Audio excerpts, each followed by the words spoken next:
everybody. Tonight we will go deep into the realm of the unknown and question everything as we search for the truth. We will explore the possibility of countless phenomena within the ultraspectrum, and together we will learn that it is all connected. This podcast is brought to you by the Experiencers Support Association, and it is a live stream broadcast. If you have a question, send me a super chat or become a YouTube member. This podcast is brought to you by the Experiencers Support Association. Take a seat, relax, get ready, and welcome to Beyond the TinFoil Hat.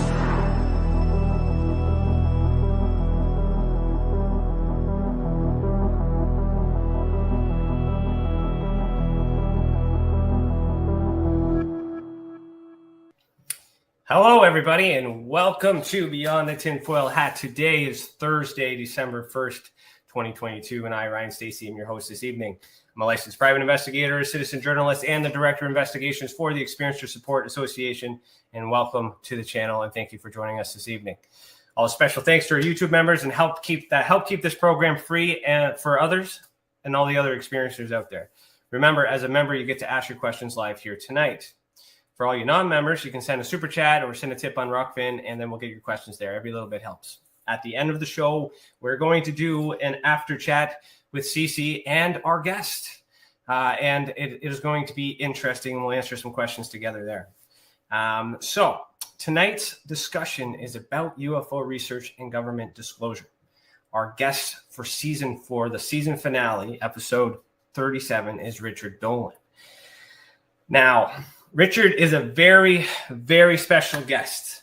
As many of you know, my interest in UFOs began with MUFON, and it was in 2018 that I met him for the first time at the Alien Cosmic Expo in Toronto, Ontario.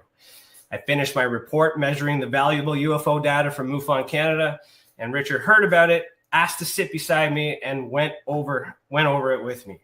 For him, that was probably something he does with everyone. But for me, I thought I was going to have a heart attack.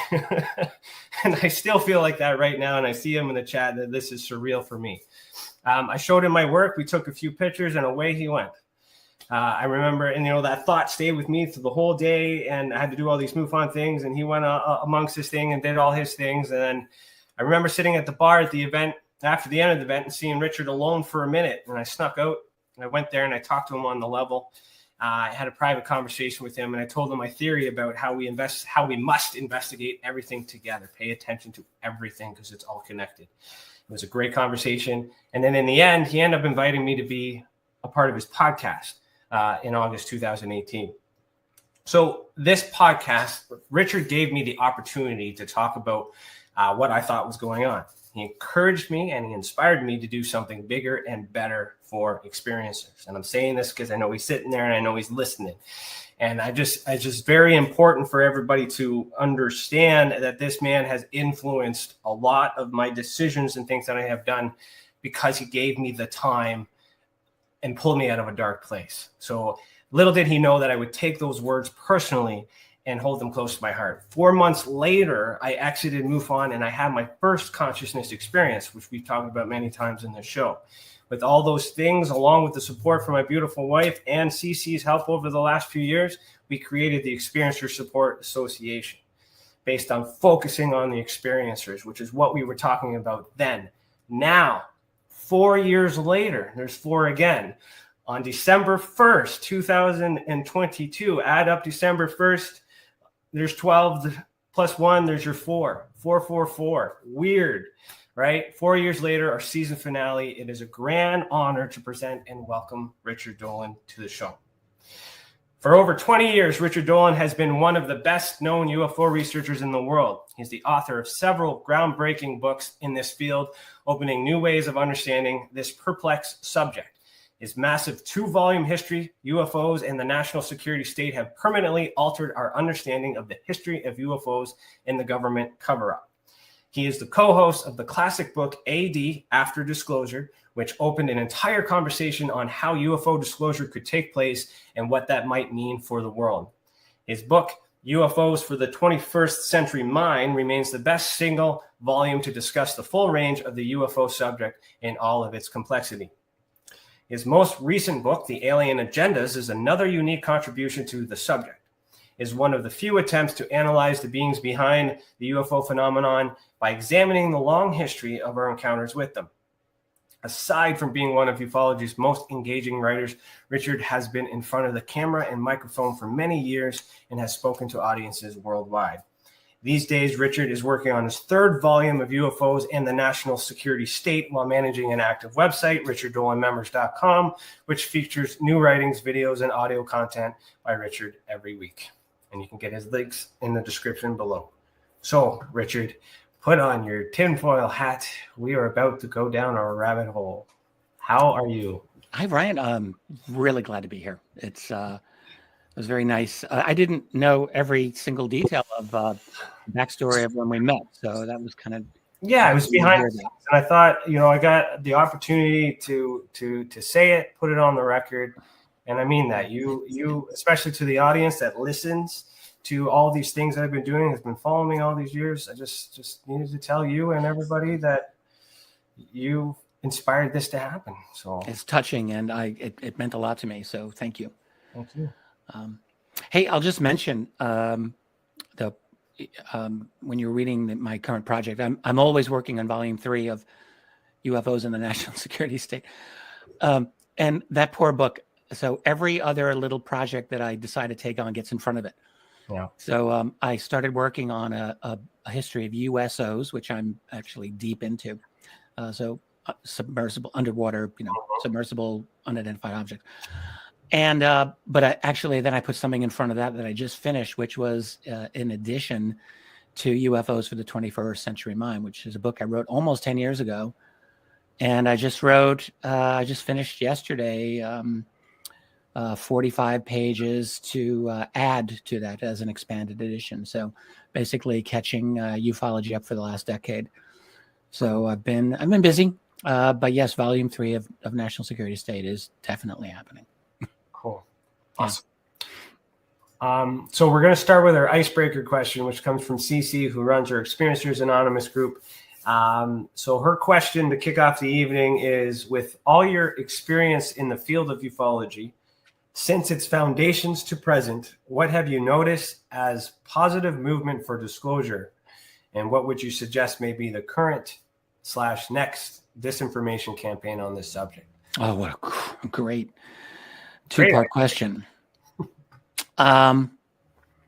Well, positive developments, there's several, but the big one is that our world is like, we still have some freedom to research and to communicate the results of that research in a world, where we've got a lot of different people doing archival research. We've got a lot of people doing different kinds of research.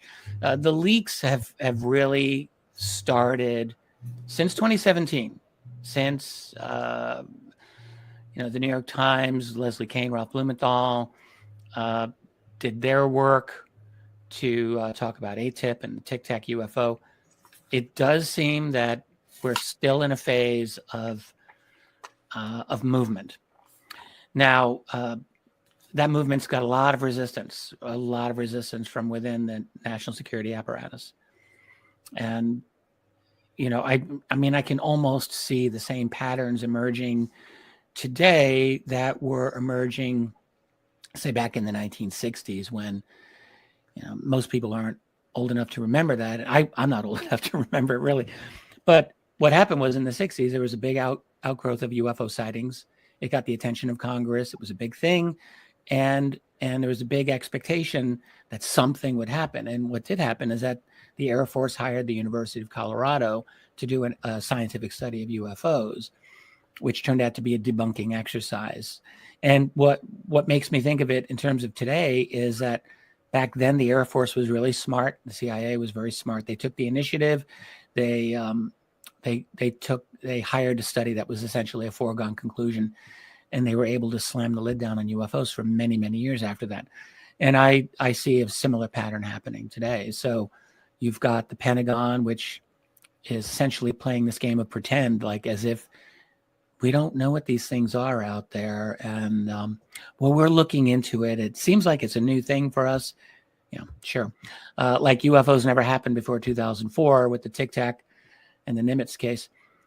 So they're playing this public relations game here, and the last hearing that they did for Congress last spring was,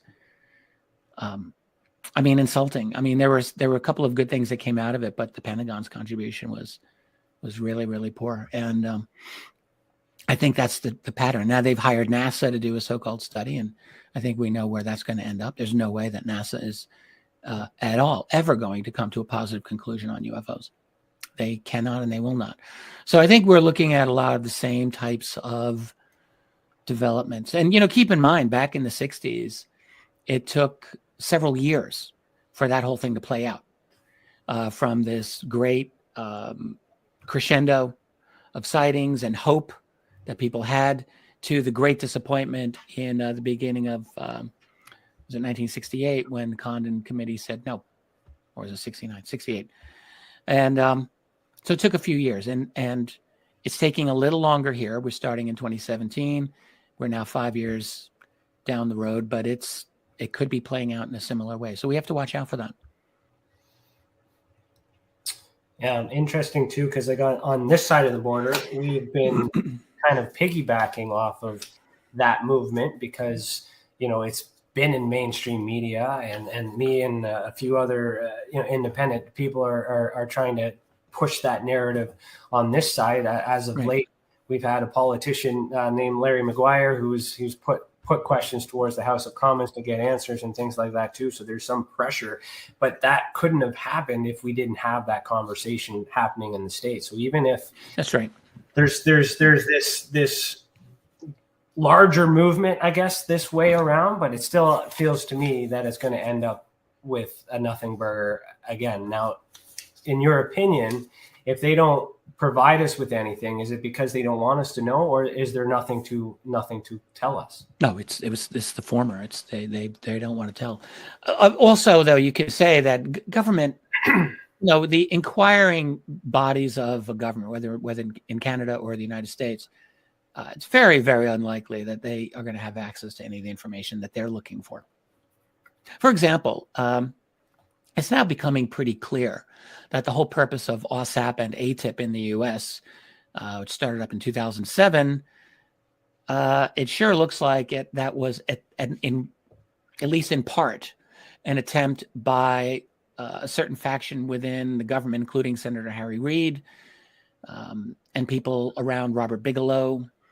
It was their attempt to locate the actual deep UFO program that has always been believed to exist within the U.S. government. And I do think that that was a big part of what they were trying to do. So in other words, if that's right, you have a situation where just government players in the U.S., undoubtedly in Canada, if they're interested in the UFO or UAP subject, good luck trying to get to the bottom of it. Famously back in the early 90s, the new U.S. president, Bill Clinton, told his very long-time friend, who he worked with in Arkansas, Webster Hubbell, who he placed as number 2 at the Department of Justice, number 2. He said, look, find me everything you can find out about who killed Kennedy and are there UFOs. Those are the 2 questions that Bill Clinton wanted to know. And according to what Hubbell wrote about, he, I don't know how hard he really looked, but, he was Bill Clinton's buddy. He was his friend, and he got nowhere. He got absolutely nowhere with that query. So it's very difficult, I think, for most government officials in the U.S. certainly to get into this, because you got a subject that is so deeply buried within special access programs, within the Pentagon, and certainly within the Department of Energy, and certainly within the CIA as well, and maybe elsewhere. So it's very tough to get at these things. President's not a dictator. He can't just snap his fingers and say, give me that. I know some researchers think it's easier, but I don't think it works like that. I appreciate that, because it's where my mind went to is just trying to think of the process or the game that we play in order to get little bits and pieces. So with the freedom of information, we have the right to request information, but we're requesting it from them who has the choice to release this information. So we don't get this access to this information immediately. We're basically letting them know, showing our cards what we're interested in. and then waiting for them to review it at that time and decide whether or not they're going to give it to us. So they're working with us. Yeah. And if you know where to look and who to ask also, like it's, and if they really are working hard to fulfill your request. Yeah. Or if they just, but they're really taking the task to have that illusion that they're helping with it. But when they have that choice, now here on the Canada side, if I were to compare how like America gets a lot of redactions, we get some information over here in the States that we can at least work with. I can trace some leads and follow up and find these people, because there's not a lot of that stuff redacted, but it's still redacted in a sense. So like, why do you think there would be a difference in that subject between borders? I don't know. Well, there's a few differences. I'm not a FOIA expert. You know, someone like John Greenwald knows this a million times better than I do. He does FOIA all the time, and I don't. But I do know that, for example, think of an agency that works with the U.S. and Canada, which would be NORAD, North American Air Defense. So Canadians are part of that. And it has been true that at times Canadians have been able to get information out of NORAD that is not available to Americans. Because there are differences, there are some differences in the laws between the two nations.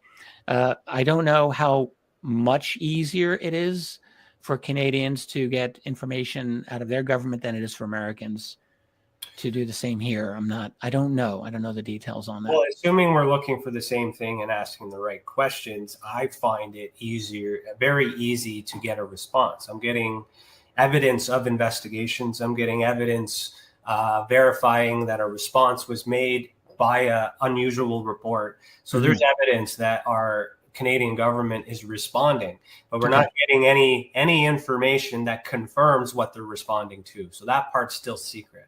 But at least with that, we know that they're reacting to it. And if there's nothing bad happening, then perhaps they're protecting us or protecting the States or protecting someone else. They're protecting someone, and we don't need to know that stuff. So another thing that I found interesting on this side of the border too is when that story broke, some of us pushed the questions to our government to get the. So Daniel Otis is a journalist out here, and he ended up getting the Royal Canadian Air Force, I believe, to comment on it, and they basically considered what's happening in the States as something that's not a threat. So they only deal with things that are threatening.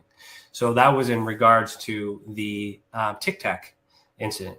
So how do you fare on I guess that piece of information or evidence, especially when Congress, I guess, is suggesting that they're drones now or some other type of technology that's not UFO? Well, yeah. So wait, I just want to make sure I understand. So you're indicating that when the Canadian government answered an inquiry on Tic Tac UFO encounter of 2004, is that what you're saying? They responded to an inquiry on that? They responded to I don't have the exact inquiry, but they're responding to the UAP report that had just come out from Okay. I don't know. I wonder what the Canadian government said about that. I'm not aware of their response. So I can pull it up later and I can say. Yeah, well, I mean, if we want to, I don't know how relevant it's going to be. I mean, what can they possibly say about it? There's almost nothing in it to begin with. So that report, which came out over about a year and a half ago now, is 9 pages long, 3 of which are just title and addendum. I mean, it's actually six pages of text and not even very much. So I don't know what anyone could possibly say about it. That report is interesting in the sense that despite the fact that it said nothing, it said a few things. If that makes any sense. So that's the report where they said there were 144 cases. Now they're up to over 400, but it's 144 cases of UFOs. They didn't specify a period of time. They said that one of them was identified, was a balloon. The other 143 were not. They obviously didn't do any work on this. And but what they did say was that some of these objects they're not Russian or Chinese. There's no evidence that they are. And it similarly said there was not evidence that these were black budget projects that we, the Americans, were making. So they said both of those things.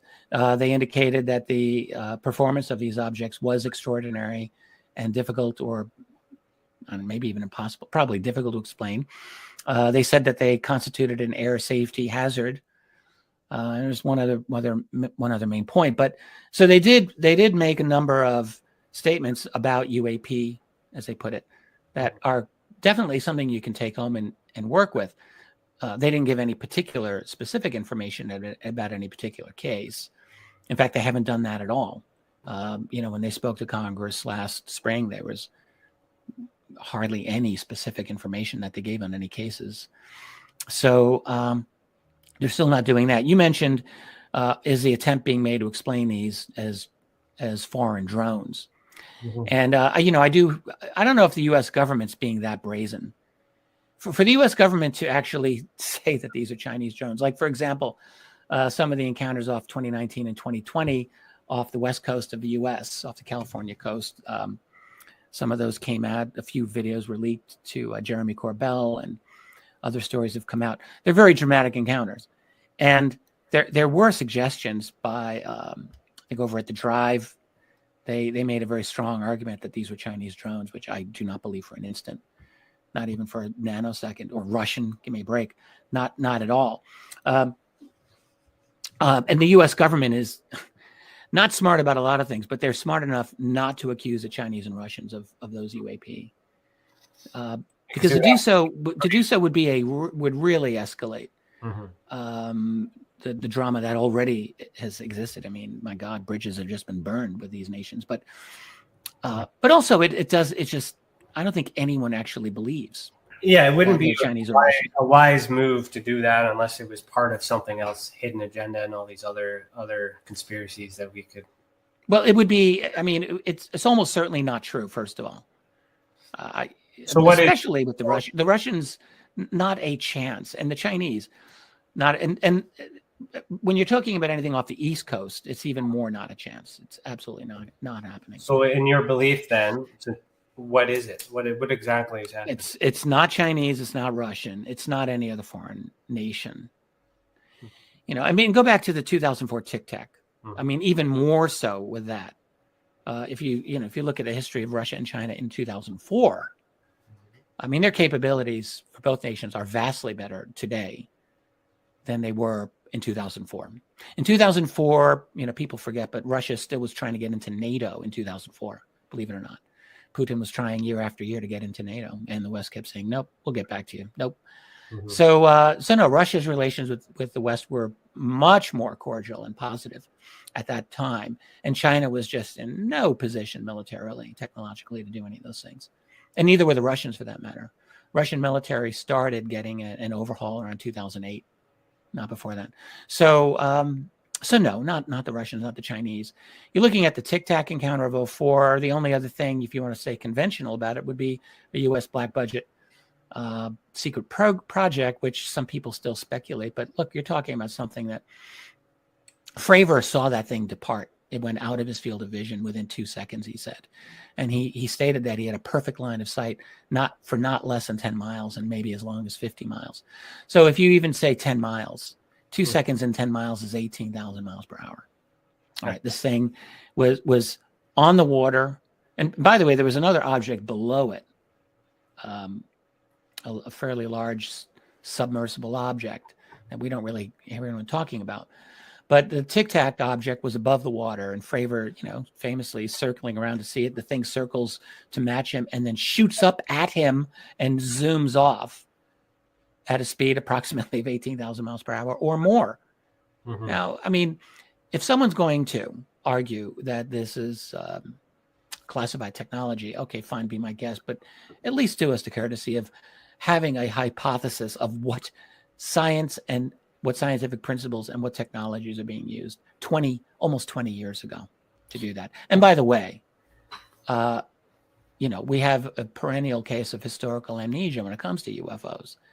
So what we see with the Tic Tac UFO in 2004, this is performance capabilities that the U.S. military has encountered for decades and decades before this. I have reports. Anyone can get these reports. U.S. declassified reports from the late 1940s describing military reports describing objects moving at speeds of excess of 10,000 miles per hour, essentially comparable to the Tic Tac in this century. So if we're going to start dredging up these claims that these are black budget secret programs, let's at least do people the courtesy of hypothesizing what is the program, what is the technology, other than just say magic, which I haven't heard anyone really give an explanation. So no, I think these are unexplained. And just to finish the thought, the more recent ones off the coast of California, 2019, 2020, I don't know what those were, but they were. We don't know where these things could have originated. There are not any good locations other than the only conventional explanation would be that this is a highly classified Navy or some kind of project originating off of Catalina Island. Maybe. But that would be very dramatic. But it's still possible. See, I mean, there's belief, there's heavy belief, that it's this way, but we don't know for sure. I think you can only argue it's heavy belief if someone closes their eyes and pretends there's no other UFO phenomenon going on in the world. I mean, the fact is, there's this phenomenon going around every day around the world. Well, something is happening, and that's the thing. And the concern that I always have is like, I would rather take a statement from any government that says we're aware of what's going on and we have it handled. I would accept that. I don't need them to explain to me what it is. I just don't want to know that they don't have it handled, because if it is all of these things, I want to feel comfortable and trust that my government, can handle this. You're right. So where do you feel on that perspective? Do they know what it is, or do they not know what it is, and they're risking? Because there's risk by saying we don't know what it is, because then we as people don't trust our government. Right. Exactly. Well, okay. So you're bringing up something. I mean, I'm literally trying to ask myself, when was the last time I actually trusted my government? And it's been many decades. So I have no faith, faith in the United States government. Could it be a boy who cried wolf? Or the Canadian government, for that matter. I don't have any faith in the Canadian government, but certainly not the United States government. But the problem, in other words, I don't have faith that they have the will or the ability to handle this problem in a responsible way. I don't think that they do. Now, I mean, maybe that's not being fair. They've been confronted since the 1940s at the least with a phenomenon that is clearly totally beyond their capability to deal with. There's no way for them to deal with it.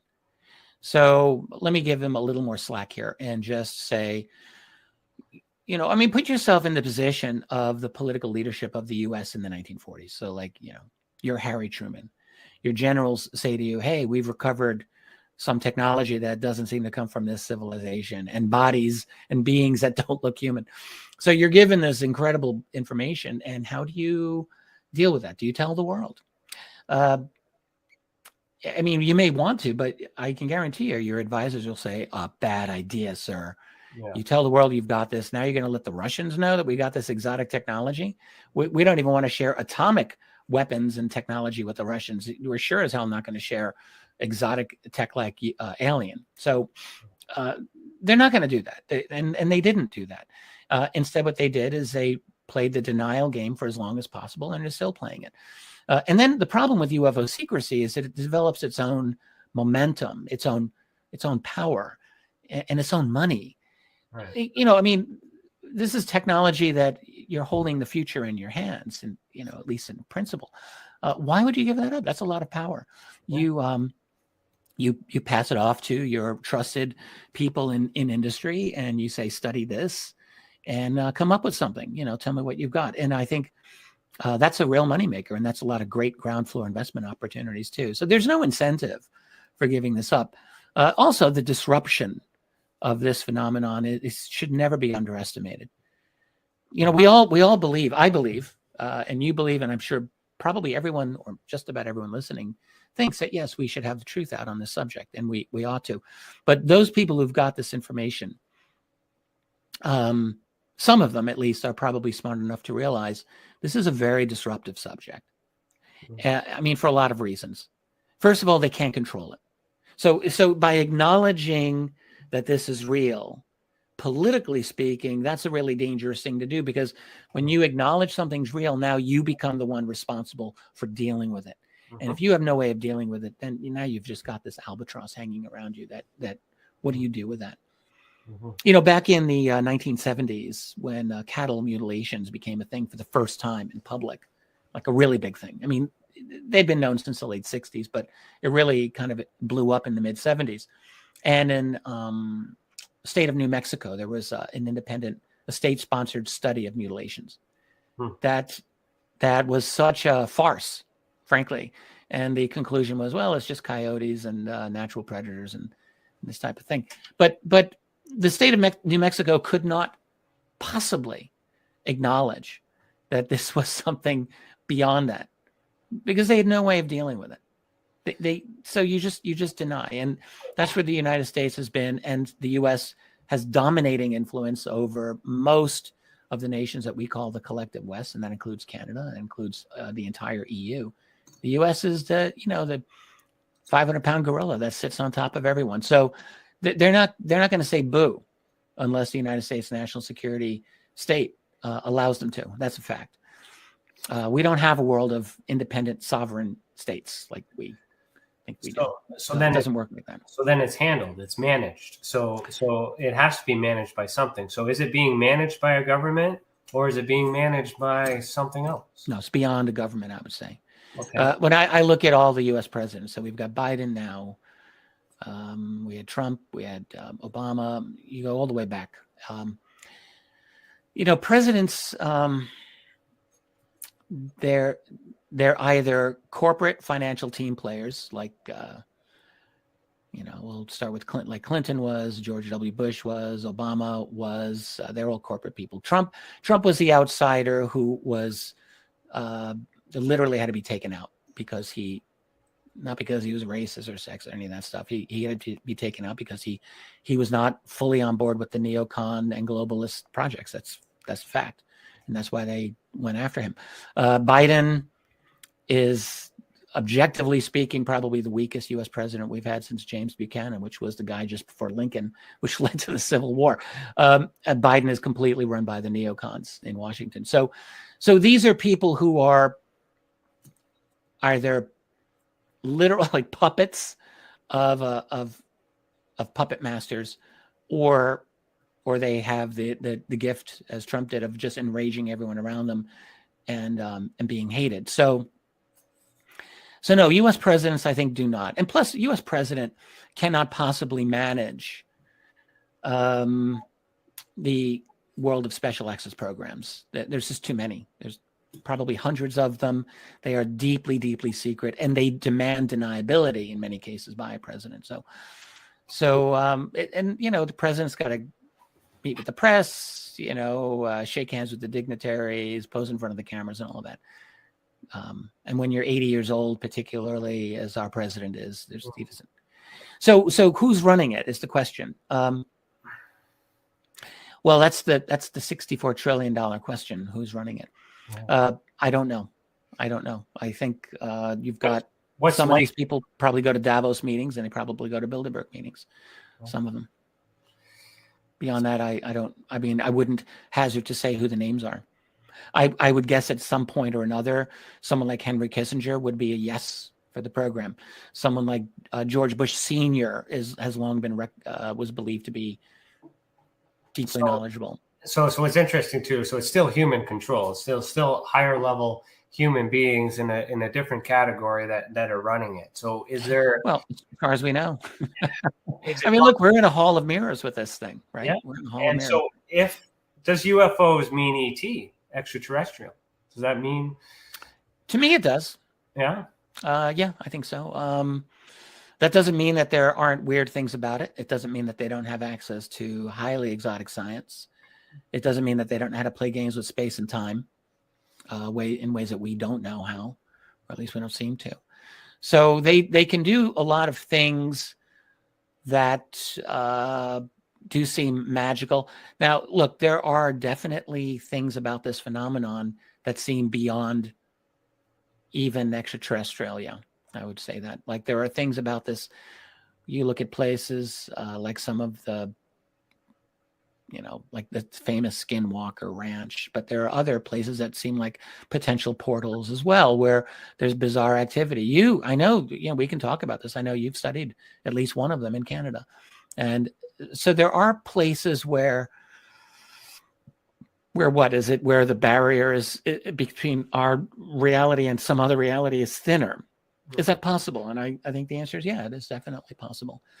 But that doesn't mean that we're not dealing with people or beings from another world or another planet. How they get here is a really good question, and we've got theories, but no, I could never ever rule out an extraterrestrial hypothesis to this. I think it's just this is tough thought process, but the reason why I'm going through it is because I'm trying to understand the normality of it to try to get some sense of what's probable or what's likely. Yeah. You may not know for sure, but knowing, as you're a guy that measures patterns, you need to see patterns in data. I need to see the same thing. So these trends, like humans are predictable, people are predictable. And once you figure out the pattern and how it all works, we still don't have proof. We have a heavily suggested belief based on this pattern that's being exhibited, but they won't give us the proof. So if they don't give us the proof and ET does exist, are we in charge of the ET, or is the ET in charge of us? Yeah. Like, how do you imagine, based on a balance of probabilities, what is likely for how that relationship work? Really good question. There's a lot of thoughts that I have with what you just said. But to answer your question specifically, I would say, well, let's just take a guess. We have a very good cognitive capacity. These brains of ours are pretty good. But if you look at the size of the head of a typical gray alien, you can see that they have a brain case that's probably larger than ours. They have a frontal capacity that seems to be much more significant than ours. And that would make me think that they have a vastly higher cognitive capacity. It would make me think they probably have a vastly greater telepathic and psi capability as well. I have this, my own personal theory is that our evolution is such that we have just reached a kind of cusp of genuine psi ability, where our brains and our, I don't know, I'm not a brain expert, but our neural activity is such that we achieve the level where we're able to perceive space and time in ways that maybe lower animals can't. I say lower in terms of cognitive capability, but gray aliens or other types of aliens very well may have a much greater ability with that. So if they do, it would be likely that we would have a hard time competing with them if they're here. Now, they may not be here in large numbers where they can just, do, an Independence Day, blow them up scenario. Maybe they don't want to do that anyway. They probably don't. So they're here, they're doing their thing, and it seems to be pretty easy for them to go about what they want to do covertly. We can't stop it. And again, whoever's in control, what's going to happen. And what's happening is also through evolution in time is more of us have cell phones, more of us have access to document all these other things, and more of us are speaking out about it. So the scenario that I'm seeing happening is now the government has no choice but to react to it because a big enough bell was rung. And if they don't do anything about it, the noise will continue. So them covering it up, or at least being aware of it and making all these changes to now, have all these departments and do all these other things, is a nice strategy to give the people what they want, to say we're doing something. And now we have NASA, as you said, on board, and all these other things, other space agencies doing this, but getting prepared to release a report, which the current report is still missing, right? Where, what it is. Yeah, right. That is still up. It's about a month late now. So I would wager, or I would predict that with the pattern that I've seen and understanding the business of it all, it would be beneficial for them to come back with that report and say, we've done what you've asked and they don't exist, because that will be the end of the line, because we can't ask those questions anymore because they fulfilled the task. And if they may try that. I think they'll continue to slow walk this as long as possible.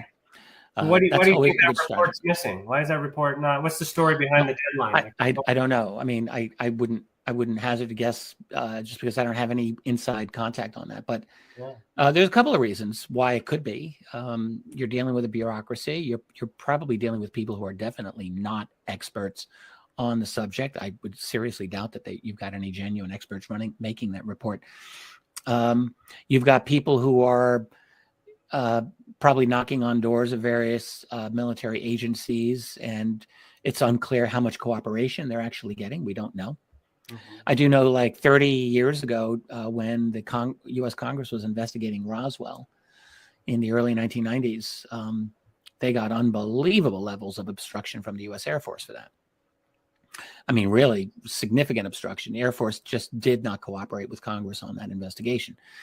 So, I mean, that's a real possibility. Just because, a law is passed and this agency is obligated to produce a report does not mean that every agency that they deal with to get their information is going to cooperate in a timely fashion. Right.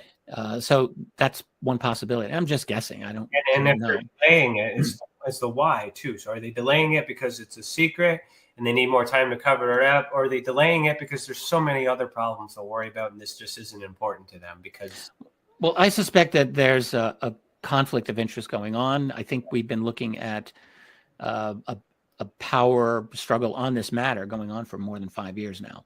So I think when we started getting some, let's call it small d disclosure, some of the information coming out, that was the result of a faction within the Pentagon that did want to promote, the TTSA faction and those guys, and did, for their reasons, want to promote some UFO openness. I don't know if they want to do a full-blown disclosure. The thing is, within the Pentagon, there have always been factions that have promoted UFO openness. You go back to the 1950s. There were definite factions within the military that wanted this. All you have to do is read books by Donald Kehoe or Edward Ruppelt, and they lay this out. They actually do talk about this. So there have always been groups that have tried to push for some openness on this subject, and there have similarly been, they typically run into big, tall brick walls on the matter, and they get so far, and then they can't go any farther. And I think that's kind of what we're dealing with today. I think we're looking at a kind of a reboot of that long-standing issue. So I think we're looking at a behind-the-scenes little battle here. Mm-hmm. And in fact, guys like people like Lou Elizondo has essentially said as much anyway. He talked about supervisors in the DOD who were absolutely out to sabotage the work that he did relating to UFOs, UAP. He's talked about that. So as to why it's delayed, I don't know, but I would say that there's very likely to certainty that high enough up in the power structure, there's going to be a word that comes down and says we're going to give Congress and the public as much as we have to, and not an ounce more. And how much do they have to give? Not that much. And how are we able to verify that what they gave us and what actually exists or not? We don't know. Well, we haven't been able to verify anything so far. They've given us no data. Trust them though. We're forced to trust that they give us the truth when we ask for it. Yeah. It's hard. This is a government that's lied about every important matter in my lifetime that I can think of here at age 60. So no, the U.S. government does not have a good track record of being honest on pretty much anything. The likely scenario is that it's not going to go anywhere. Now, if it happens, that's what I would say. I would say it's probably not going to go, not at least on the initiative of the U.S. government. Right. Yeah. So we need more time and blah blah blah. And so now let's just imagine this is a fantasy, and they say yes, all this stuff exists. In your opinion, and I know you've written a book about it, but a current opinion, what happens after disclosure? Well, yeah, now that's a fascinating subject, and that is what my co-author Bryce Sable and I spent an entire book trying to unpack. And we wrote that book over 12 years ago. Wow, it just blows my mind. How does 12 years ago feel like an entire lifetime? But it does. It's like the before times. And back then, we but I think that we got most of it right. I will say that. I think a couple of things that we didn't see, but what I think, just to answer your question, what would happen? Mm-hmm.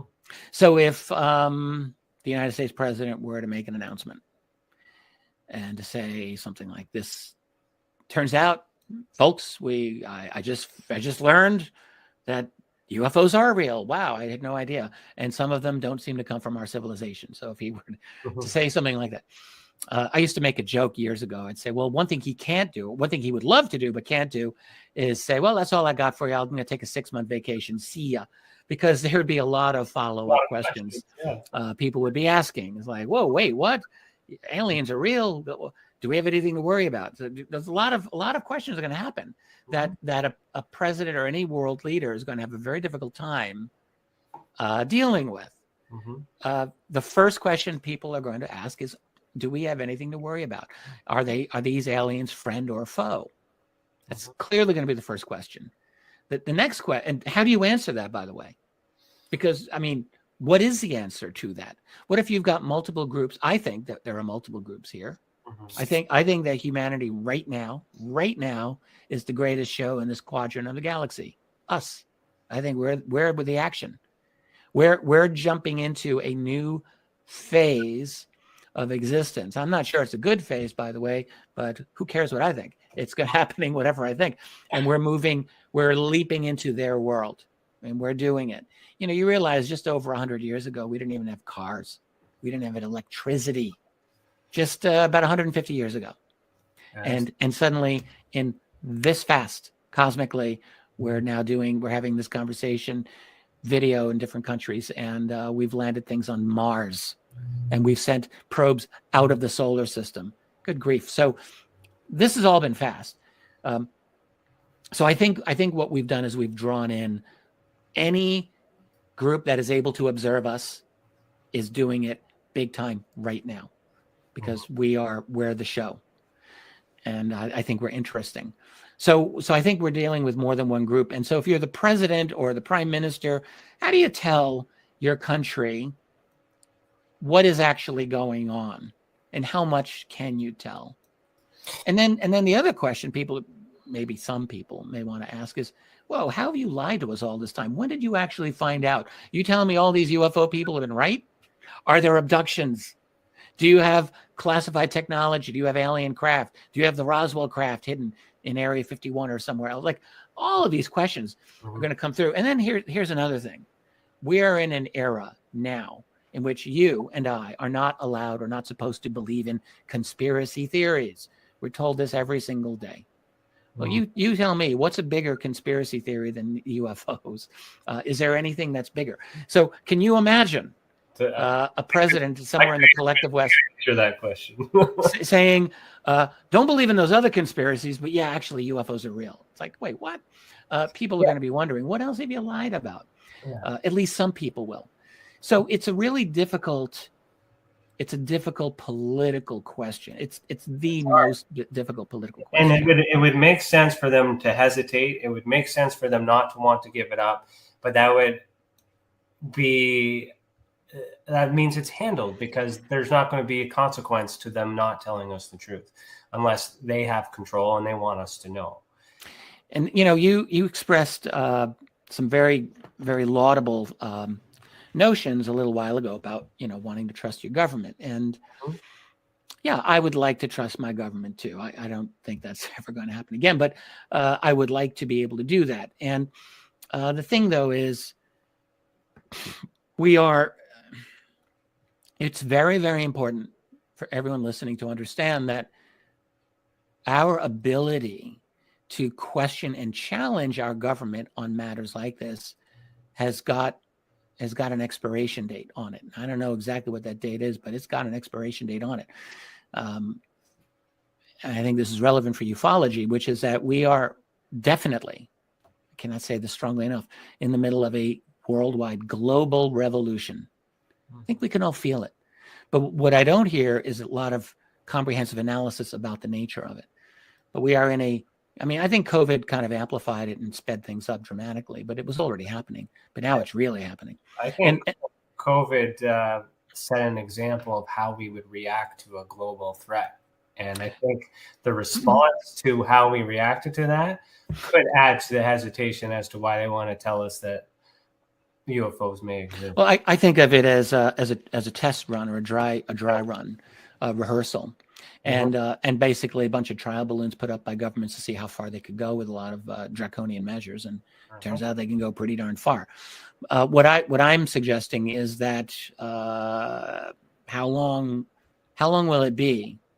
I mean, we've already seen the radical restriction of what people are allowed to say on a whole range of subjects. And I don't think that's going to get any better. I think it's going to get worse.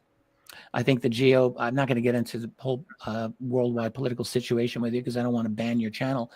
But I will say that thank you. the war that is happening is going to, how do I put this gently, backfire so badly on the West. And it's going to, I've been saying this for a while, it will prompt further dramatic crackdowns on freedom to assemble, free speech in the US and Canada and Europe and Australia and all the collective Western nations. So I think we're staring down the barrel of a gun right now that is ready to take out the last of our freedom of expression. I think so. That's what I believe. I hope I'm wrong. I would love to be wrong, but I don't think that's. Okay, so I have one more question that should take us to the commercial break, and then we're going to switch gears on the second half here. So paying attention to what you've said and coming back full circle here, you said you don't trust your government and you want to trust your government, but you're not there. And I agree, and I feel that way sometimes and all these other things. So my question to you personally, that day happens, president comes out and says UFOs exist. Will you trust that president is telling you the truth, or will you not believe them? Well, trust really isn't the issue for me. So what I would do, and I tell this to people about me, I say, don't trust me. Hell, don't ever trust me. Trust facts. Trust the data. So if the U.S. president were to say that UFOs are real, my belief would be predicated on how well does what he have to say accord with what I think I already know. So I'll be watching his statements very carefully. So it's not so much the answer; it's how he explains, or she, because it could be in the future, way down the road. But how they explain the reasoning behind it, I guess that would make sense to me. Yeah, it would be the data that comes out and how well it's explained, and so all of that would have to be factored in. Yeah, I would want to see what are the details. What's the facts? What do you have? How long have you known? What are the beings like? And so on. What they will probably want to do is, there's many layers. I know you got to go to a break. You have to go to break right now? I don't want to. Well, let's take it now, and then we'll finish. Sure, yeah. Or finish your thought. Finish your thought. Go ahead. Well, there's just many layers of truth that can be given. And the question is, what's the layer that you stop at? So do you say, yeah, UFOs are real, and then just say, well, and we're going to figure out the rest? Well, that may not work because people may have a hard time believing that you don't know anything else. So, the question that a president will have is, how little can I say and still be credible? That's going to be the question. Do you go out and say, yeah, actually they abduct people. Oh yeah, and by the way, they walk among us, and some of them look like us. Like, what if that's true? Do you go there? These are difficult questions, and I don't know if there's easy answers. And maybe that's why this report's taking forever, because they need to answer all those questions. Well, no, they're not answering those questions. I hope it's still possible. Okay, so we'll pause right here, but we'll continue after a message from our sponsor, so the Experience to Support Association. If you are listening to the audio-only version, remember, head over to youtube.com/the Experience to Support Association so you see the video that goes with this audio. You're listening to Beyond the TinFoil Hat, a podcast by the Experience to Support Association. I'm sitting here with Richard Dolan for our Season 4 finale, and we will be back in 5 minutes.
Have you ever wondered, or maybe just thought to yourself, if there were others just like you? You know, people with extraordinary abilities, psychogenic advancement, and perhaps unique intuitions. Maybe you just wondered if there were other people who experienced unimaginable, unexplained, or even unusual and paranormal events. Are there people who have more questions, more fears than answers? Well, you're not alone. You've never been alone. We believe you. Sign up for EA today.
Ryan is one of Canada's leading new UFO investigators.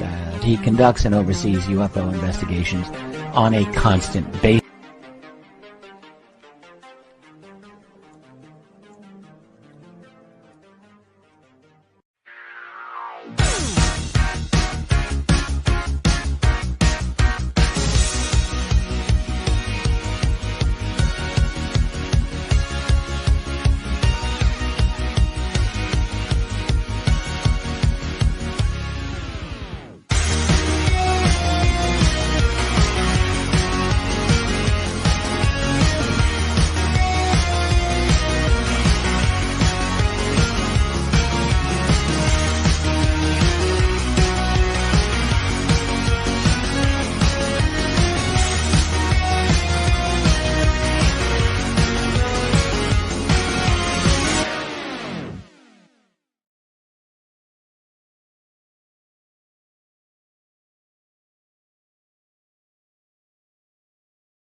All right, welcome back. You are listening to Beyond the Tinfoil Hat.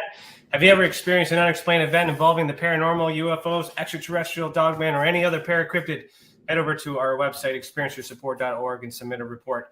Let the others who have already reported be that example that proves we are making a difference.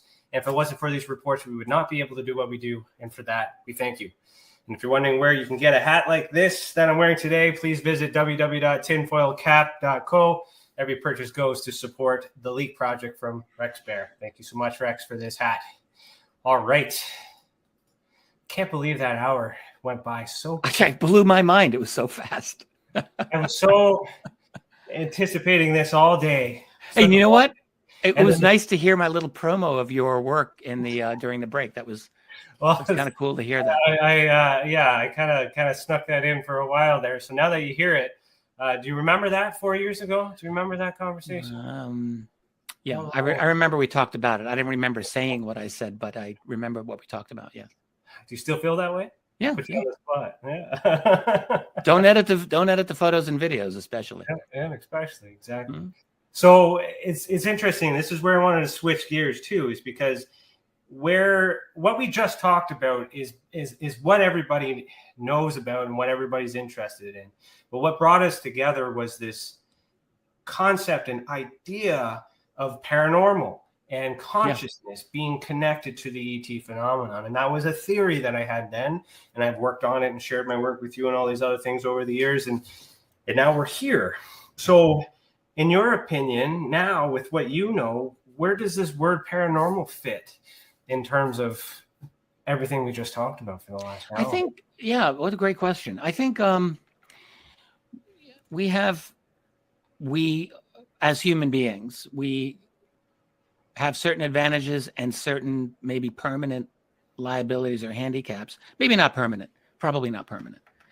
But what was it? An old expression. But a man's reach should exceed his grasp, or what's a heaven for? You know, it's like we're able to try to go for certain things, but we can't quite get them.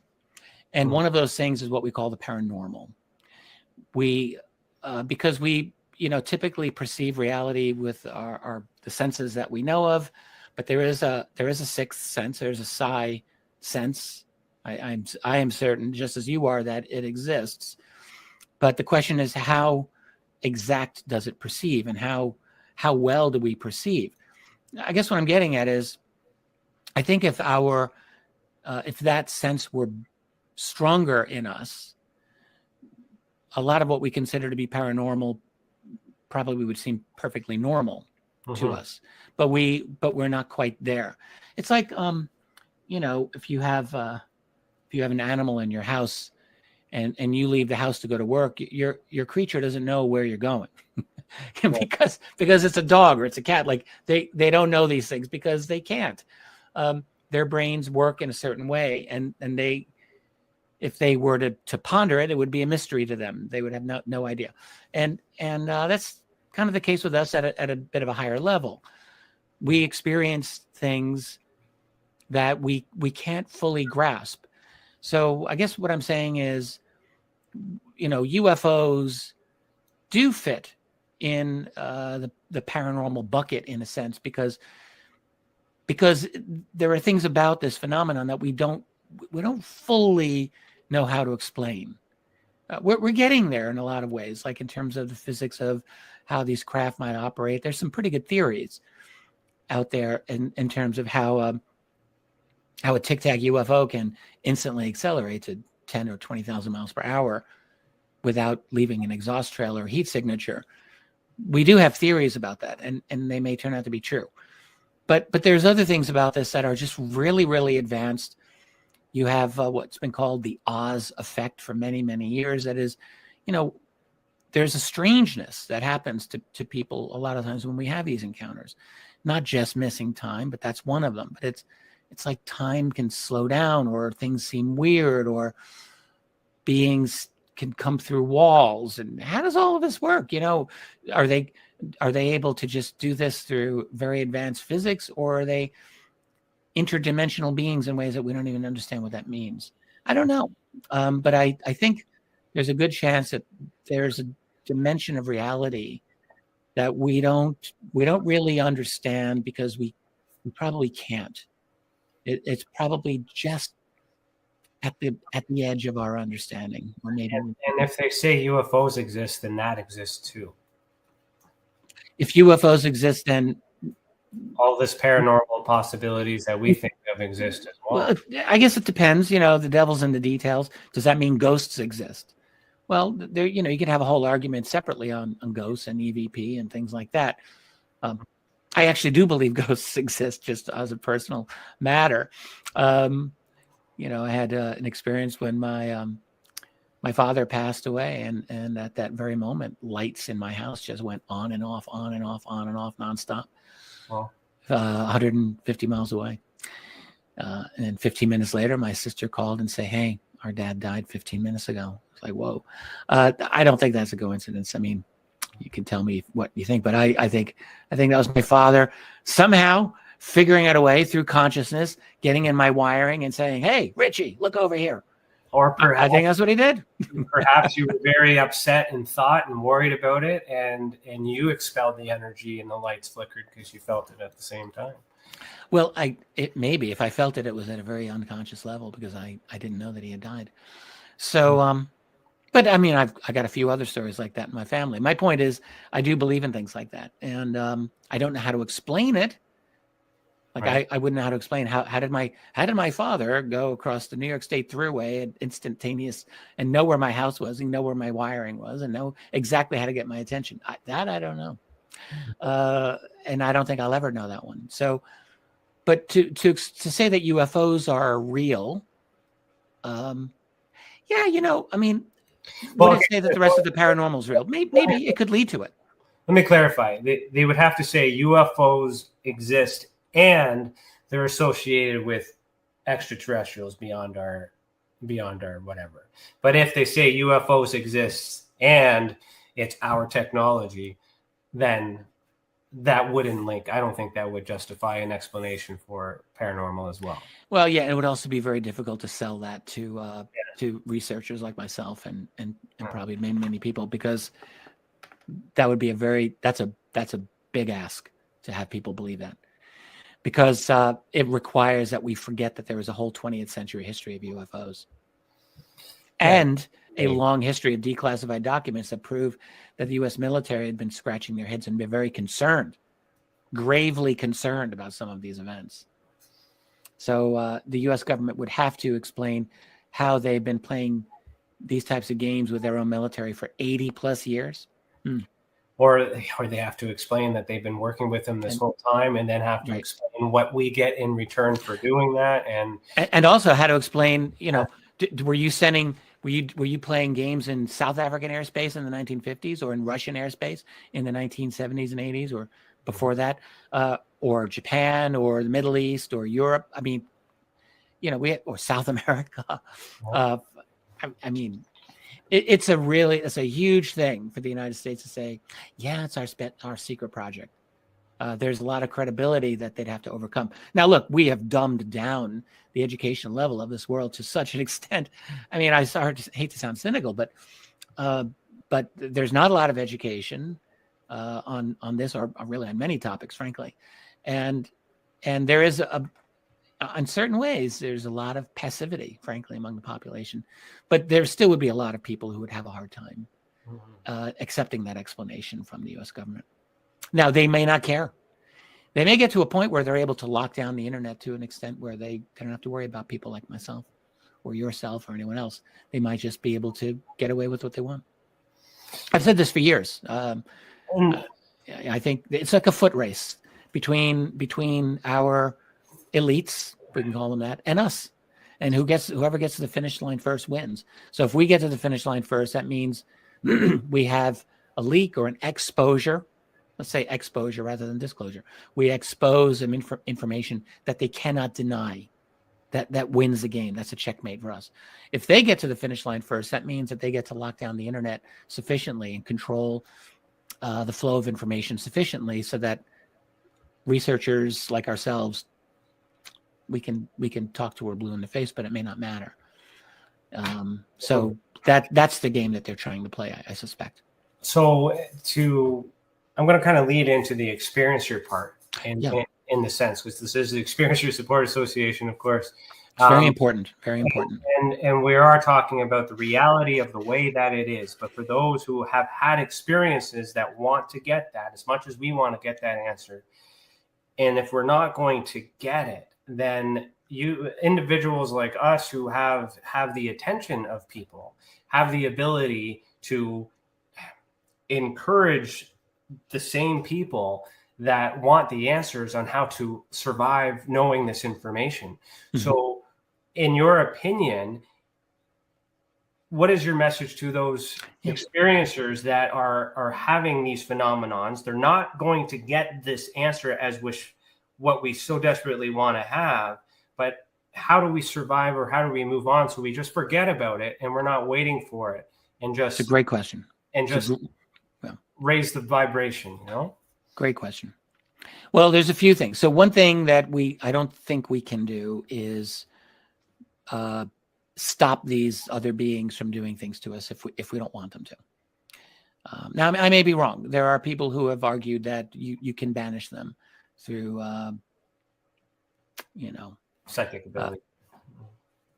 Yeah, I mean, I've talked to Christian UFO researchers who maintain, like, you invoke Jesus and the beings will go away. I've had long conversations with people like the late Bud Hopkins who said, nope, I don't think that's the case at all. These beings do whatever they want to do. So I don't know about that. I don't think that we're strong enough to stop them. I mean, one thing that they clearly have the ability to do is engage in cognitive manipulation of people that they take. And they do this over and over and over again. I mean, you hear this so often, it's a cliche. So someone will say, I felt really tired, or I felt really happy, or I felt intense love coming from this being that I'd never met before that somehow loved me. Like, none of that stuff makes sense, but the emotions are clearly being manipulated there, and the cognition is also manipulated in terms of memory, obviously. So we're really at a tough spot competing with them on that basis. But there's other things we can do. I don't think we should expect honesty coming from our own political leadership. And besides, what could they possibly do anyway? But one thing, there's a couple of things we can do. One is we can try to understand what's happening. And another thing we can do is to try to talk about this with other people who've had these experiences, because I do think that's very, very important psychologically and emotionally. Because the thing that we have to do as human beings is we want to know that we are still sovereign of ourselves. We still want to know that we have our own agency, our own power within ourselves.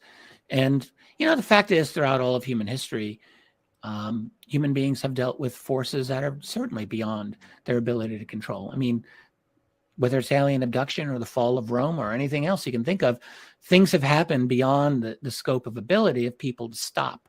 We can't stop bad things from happening to ourselves, but we can. Absolutely, we have the ability to determine our reaction to it. We have the ability to be sovereign of our mind. That I do believe, and it helps by meeting other like-minded people. And another thing that we can do is be unafraid to talk about it, first of all, with other people and with ourselves, actually, with other people. And as time goes on, with friends and with associates who might be understanding. And then as more time goes on, maybe some people will have the courage to speak publicly about what they've gone through. And I think all of that's important, because one thing that we can do is affect our culture.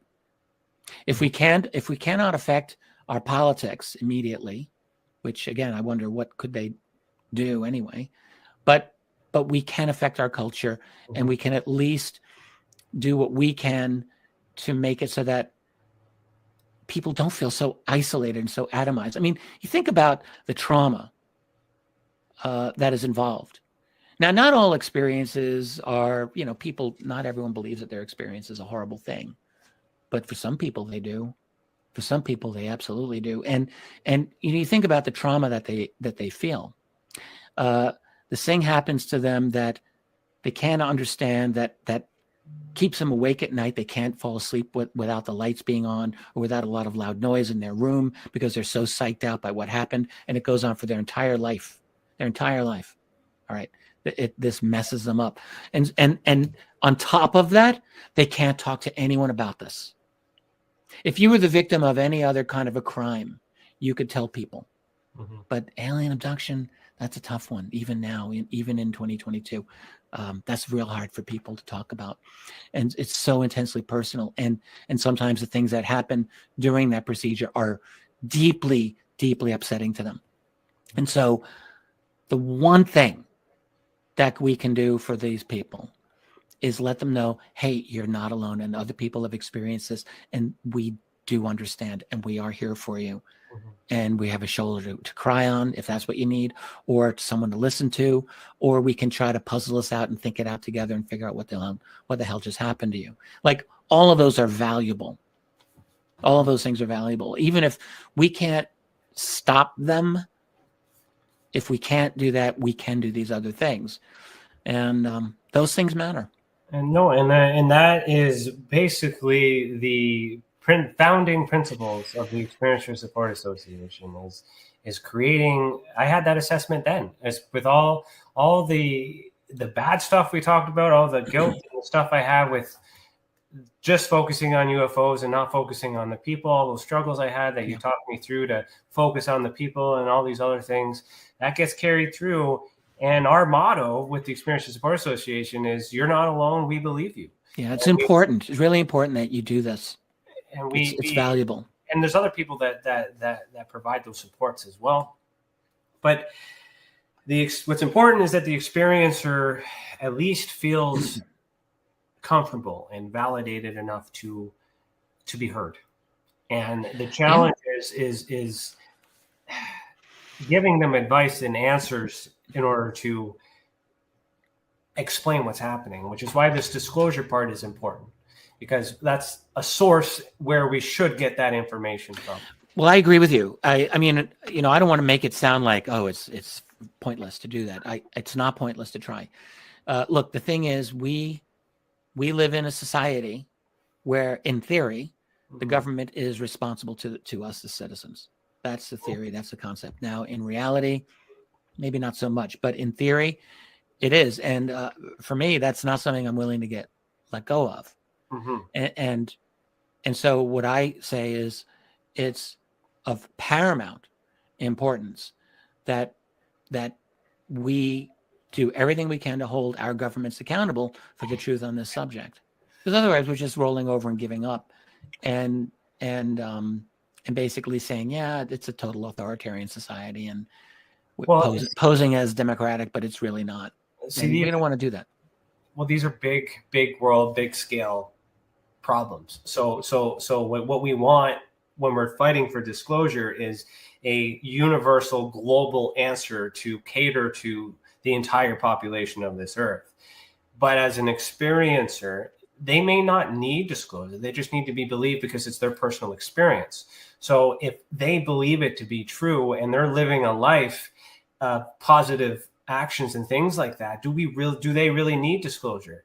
And if we are able to take care of the people to help them feel comfortable with their experiences, to share that information. So you're now getting into experiencer testimony. Have you learned through focusing on the people more information from them than you do from the government? Like what's a better source for you? Oh, well, in terms of experiencers, I don't think we really learn anything from the government. It's all from the people, all of it. You know, and by the way, there's a lot of folks who have said for years, I don't need the government to disclose anything to me. I know the truth. And, you know, I hear this a lot, and I understand that. I totally get it. The reason I think disclosure still is important is because I don't want to live in a society where my government is so opaque and so secretive that it's basically made a mockery of the ideals that I still want to believe in, you know, government of the people. So that's why it's important for me. But your other question, wow, was a really good point. The heck did you just say? Now I'm trying to remember exactly where you just left off. But you had a really good thing to say there. In terms of learning from experiencers. Right. Yes. I mean, I've been learning from experiencers now for over 20 years. I mean, since I've been a public person in the UFO field, which really started in late 2000, early 2001, I guess. I've talked to people who've had experiences, abductions, and other encounters for many, many years. I've collected hundreds of those just personally that have come to me alone. I have a large file of them, and in fact, recently I've been reviewing them again, so it's kind of fresh in my mind. And on top of that, I've spoken to hundreds more whose cases I didn't write down. So I learn from people all the time. And what I'm struck by is there's a lot of consistency and there's a lot of variation. There's both. So there's consistency includes telepathic communication and includes definite cognitive manipulation and control. I say manipulation. I could just say control. Maybe that's a better word. I don't know.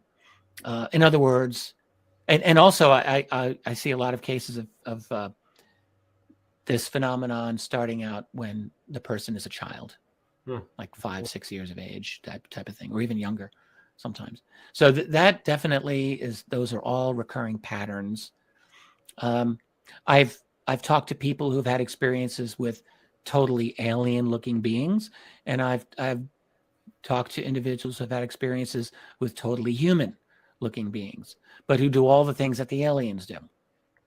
So they've got the telepathy going, and they've got the mind manipulation and control going, and they have very, very advanced technology. So human and non-human. going back at least to the early 1950s.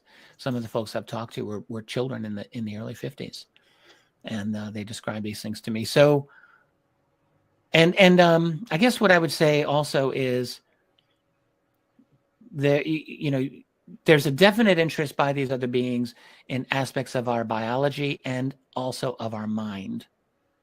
We hear all too frequently about their interest in our reproduction and our sexuality. And I think, yes, absolutely, that is true. But there's more than that. There's, I sometimes get the impression that they're doing like a long-term monitoring of us. Maybe they're monitoring toxins in our system. Maybe they're monitoring our psychological capabilities or our mental capabilities or our psi capabilities. All of those are possible to me. And I think they're definitely interested in extracting our DNA.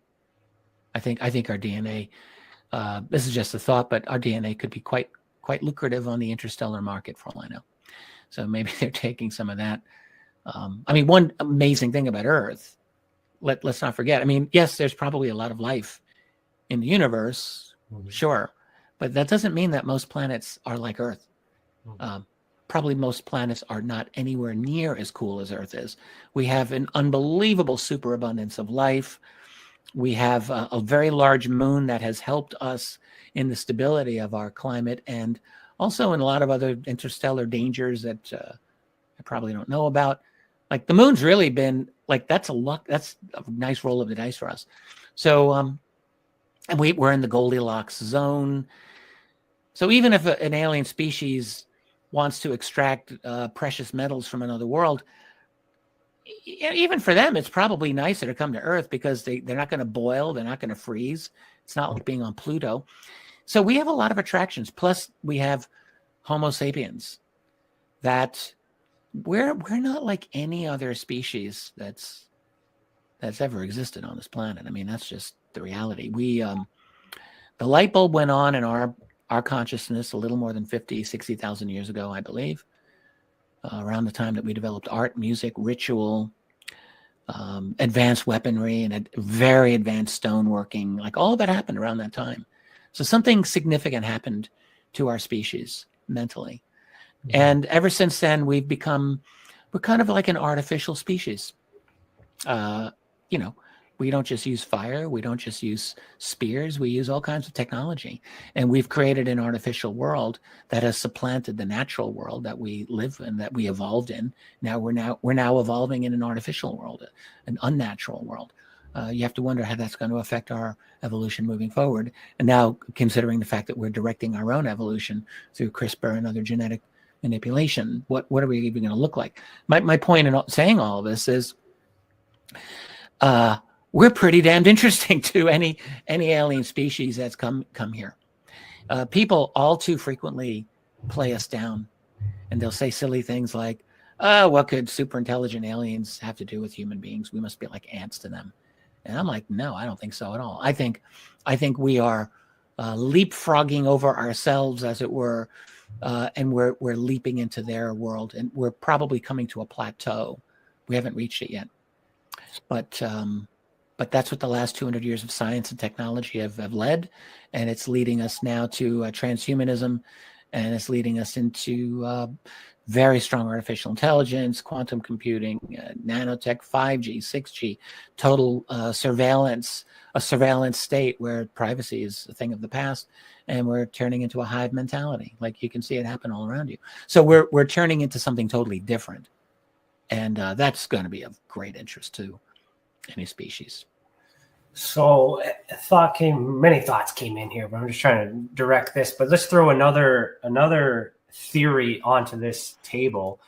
And how do we incorporate time travel in all of this? Because there are some theories that perhaps these grays are an evolution of human beings and from the future coming back to the past and altering all these other things. And that could exist as well in this whole mix of things, because we can't say one doesn't exist without the other. Yeah.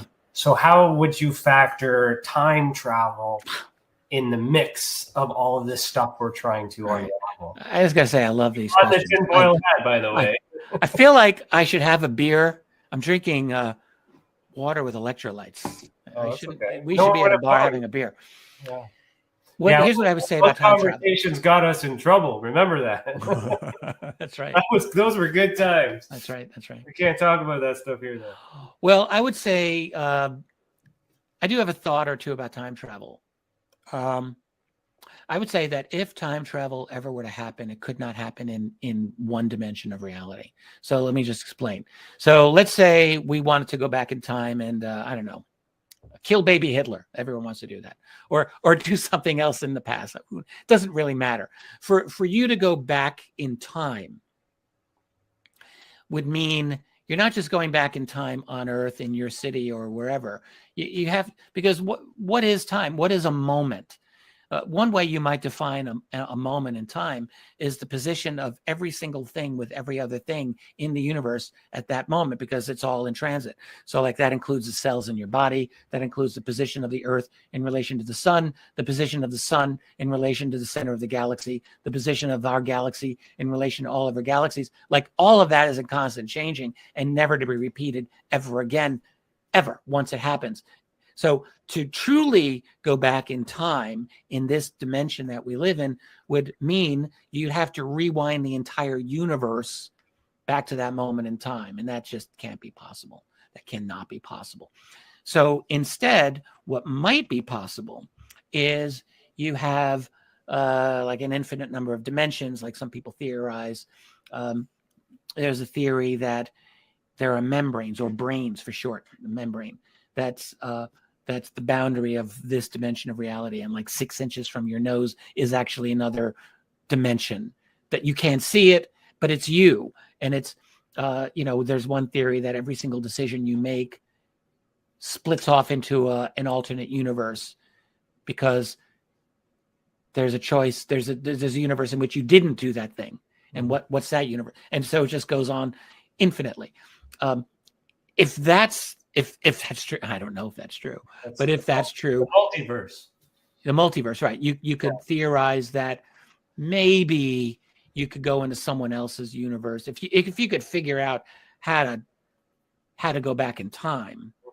Like, I don't know how that would be possible. I mean, there's theories about Einstein, Rosenberg theory and all that. Spending a lot of time invested in it. And what I'm trying to get at is what if these extraterrestrial beings are from another place in time? And then what they're doing is altering us to change the future, because they would have to see so far ahead. They would be so intelligent enough to be able to predict, and they have the capability of doing all these other things. They may have the capability of manipulating time. So to rationalize it, maybe they're coming back and affecting us to change the future. I don't know how that would be. If that's the case, I can't say that I understand how that would happen scientifically. It doesn't mean it's not true. There are theories that could make time travel happen, I suppose. I mean, faster than, we've all heard this. You go faster than light. We don't know how to do that, but let's say we figure out a way. We go faster than light. You circle the Earth a few times. In theory, you'd be going back in time. How that actually works in reality is beyond me. I don't know. Well, so I'm not sure. In order for that to work, that, like you said, we would have to rewind. And in order to rewind, there would have to be a storage facility that holds the data that already exists. So what this show right now is live. This data is being created in the moment, but it's not until we're done that you can go back and watch the replay.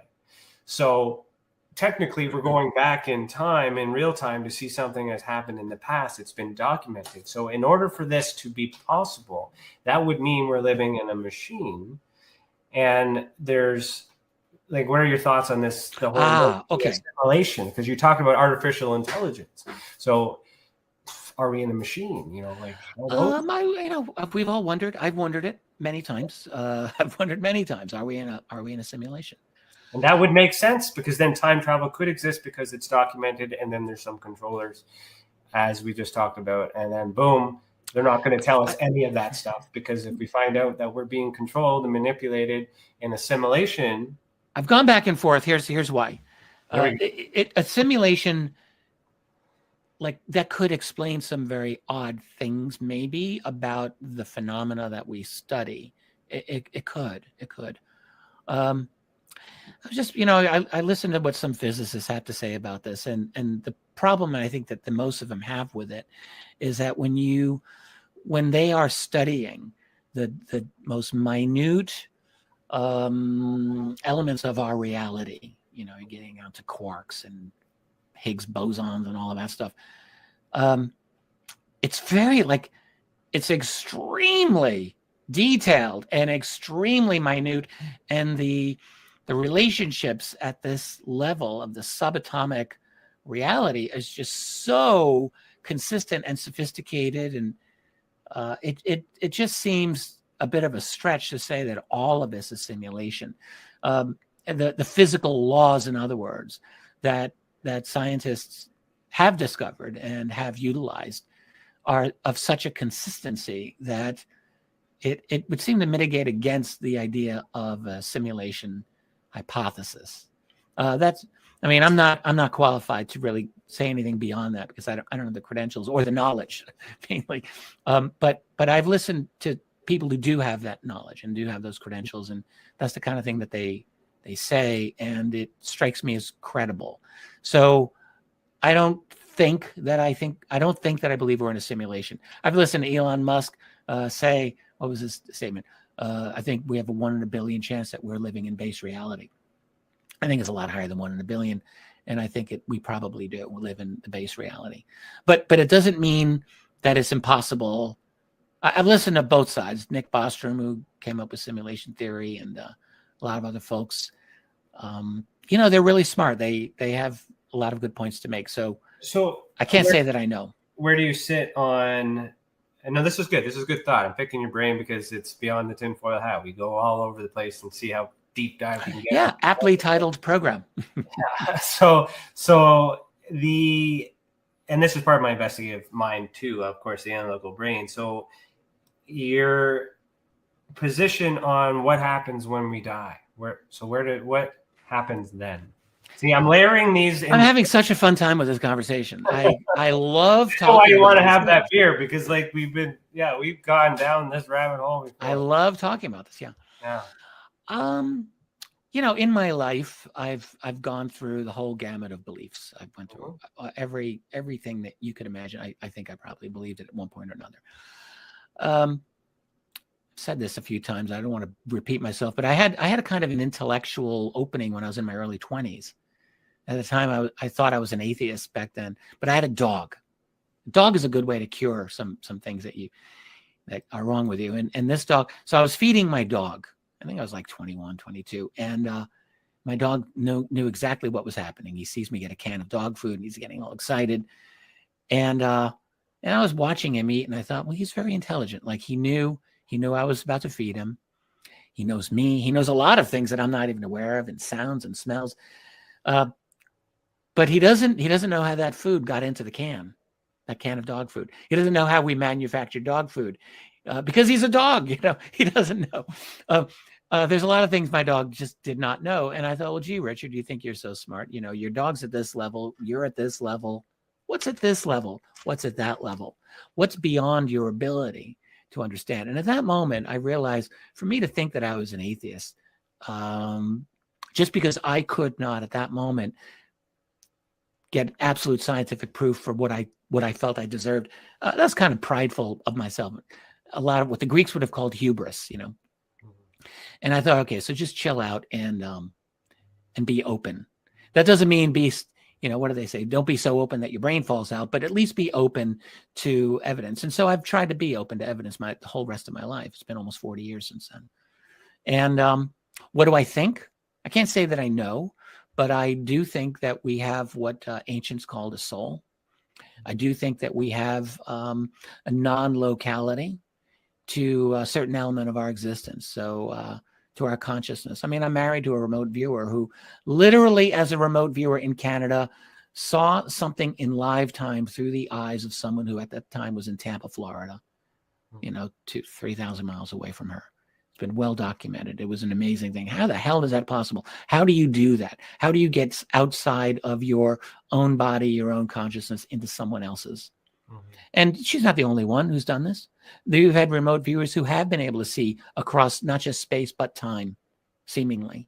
It's happened. So I think what that means is that there's a part, it may say things about the nature of reality, but it also says something about the nature of us and what our capabilities are. So we have something that's very, very special, that's very precious and beautiful and special and powerful. And I don't think we fully understand it. We don't really fully understand who and what we are as human beings and what our capabilities are. But those capabilities do include some version of non-locality. And look, I've just, I've tried to familiarize myself with stories of apparent reincarnation, of apparent survival of death, near-death experiences and the like. I spoke to a man over 25 years ago. This guy was a plumber. He was a regular dude, regular guy. And back then I was meeting with him because I wrote his professional resume. I used to write thousands of professional resumes for job seekers. And I was meeting with this guy just one-on-one. And he says, yeah, I flatlined at a hospital table here in Rochester. For 10 minutes, I was dead. I was clinically dead. And he described his near-death experience to me. And he said, I didn't go through the tunnel, but I had a total life review. And he said, this is the crazy thing. He said, you're not going to believe me, but I'm going to tell you anyway. I saw my entire life.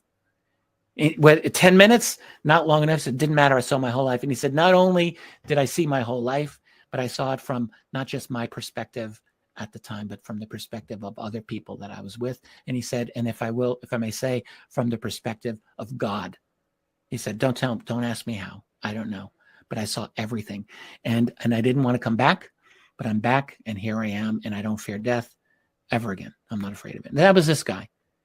Mm-hmm. And by the way, a few years later, he came to my house to do some HVAC work. And it was nice seeing him again. But how many times have we heard this type of thing? Many. So I think there's something there beyond the veil. Yes, I do. And I don't have knowledge, but I have a faith. And my faith would be that when we shed this mortal coil that we all have to do, that we are going to go somewhere, and that where we go is going to be somewhat contingent, maybe very contingent, on the manner in which we comport ourselves while we're here now. I think I do believe that. That's my faith. And I have a few other things that I believe in. I will just say I've come to have a definite spirituality in my life. It's very important to me, actually. I don't talk a lot about it specifically, but it's definitely a big part of my life. And I'm glad. That's good. Thank you for answering that. Because another thing too is so you've read my UFO reports. So you've seen how I've done that. That's how we got introduced. They're very well done. Thank you. That's why I really took an interest in your work, because it was very thorough, very good. Now, back at the beginning, I was doing that work for UFOs, but then I had this theory about all this stuff that we just talked about. Since then, I've collected enough data with experiencers, and I'm working on an experiencer report of a 4-year study that would be able to prove through my research this timeline of contact and evolution over the years and all these different experiences and indexes that could heavily suggest, according to my belief in my studies, that there is a place, which I labeled the ultra spectrum, that we all have capabilities of reaching, whether that's via remote viewing or a seance or a CE5. These are all methods that the human being decides to use to reach this state of consciousness, to receive and deliver information to this space, which I call the ultra spectrum, which is why I also created that ultra spectrum classification system, which I've showed you too.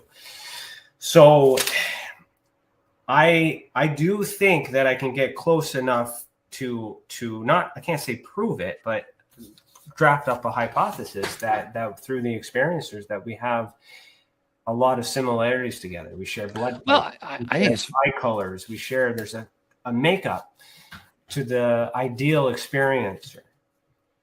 I think it's very interesting, and if you're able to prove that, that would almost be like saying, "Hey, I proved that God existed." But that might be a tough thing to do. But it would be. I'd like to see it. Test the possibility through studying the people. No, I think first of all, I think that I agree with you about at least some of the ideas that you're talking about here. I don't know where I stand on things like time travel. I don't know where I stand on things like simulation. But I do think that those are both possibilities, and I do think that where we live in a world that we don't fully grasp, that is a reality we don't fully grasp, and ourselves that we don't fully grasp. Mm-hmm. So I think there's a lot of these potentials that exist beyond us and within us. Yeah. So let me set the scene here. All the research that you have in the world, you were just told that what you believe and think is true. And you are now, I guess, the president of the United States, let's say, hypothetically speaking, you're about to tell the people, say, imagine, put yourself in the president's shoes and you have the answers and what you've researched is true. What would you tell the people of what is really going on? You are giving the message to the public with what you know and what you believe is happening. What is that message? I think I like to think that I would be fully honest in my answer. And I say I like to think because I don't know if there's physical threats that would be on my life or on family life. Like, you never really know how controlled these people are when you get to that level. But first of all, I hope that I'm wrong. I would actually like to be wrong about a lot of the things that I think. But let's say that I learned that everything that I think is true, and I have the power to I have the platform and the power to discuss it with the world. I would say that we have confirmation that there is a presence of others that are here that have been interacting with us for a long time, and we need to come to terms with that fact. I would furthermore say that there has been a tremendous amount of deception going on for a long time about this that may or may not mean that the people keeping the secrets are the ultimate bad guys. Even I don't know this fully yet. Like, I still will maintain that a lot of the people who are involved in the secrecy undoubtedly must think that they are in the right for keeping the secret. Mm-hmm. Now, people have all kinds of ways of justifying all kinds of pernicious beliefs. So that doesn't mean that they are right. But I'm sure they've justified it in their mind. But what I would say is there's a reality going on. There are beings that are here. They have been interacting with humans for at least a certain period of time. Abductions seem to be real. And it wouldn't shock me at all if there were backroom communications that have been going on between some of us and some of them. Mm-hmm. Wouldn't shock me at all. And if that's the case, then I would want to tell the world. I would want to tell everyone. And you just put that message out there. I'm just playing with the scenario here. Yeah. You have all the money in the world. What is your first course of action for the rest of the world now that we've just, announced this to us? What are you doing? What is President Richard Dolan doing for the people now that he just told us everything and has all the money in the world to change it? What would you do? I would collect the best information that is available. Mm-hmm. I would make sure it gets published so that everyone can read it. This is why I could never be president. But I would do that, and I would, I don't know. I would have to find out what measures need to be taken to ensure A, public safety, and B, public information. Because people, I'm just going to say this because it should be obvious. People do have a right to know what is going on in this world around them.